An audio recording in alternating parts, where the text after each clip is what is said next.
আরাধন বাবু বাড়িতে আছেন? কে? আমি স্কুলের মাস্টারমশাই। আরে মাস্টার মশাই, আসুন আসুন। না না, আজ আর ভেতরে যাব না। আমি আপনার কাছে একটা কমপ্লেন নিয়ে এসেছিলাম। তা মাস্টার মশাই বলুন, কি কমপ্লেন আছে? কমপ্লেনটা হলো এটাই যে আপনার ছেলে বেশ কয়েকদিন হলো স্কুলে আসছে না। তো আজকে যখন স্কুলে এসেছিল, যখন স্কুলে দেখলাম ওকে, তো দেখার পরে ওকে জিজ্ঞেস করলাম যে কি ব্যাপার, তুই স্কুলে আসছিস না কেন? ও বলছে আমি আমার বাবার জন্য একটু থানায় দৌড়দৌড়ি করছি।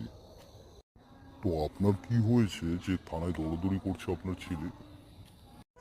আরে আর বলবেন না, পাড়ার বিচি পাকা ছেলেগুলোর সঙ্গে থেকে থেকে না আমার ছেলেটা কেমন পাজির পাঁচড়া হয়ে গেছে।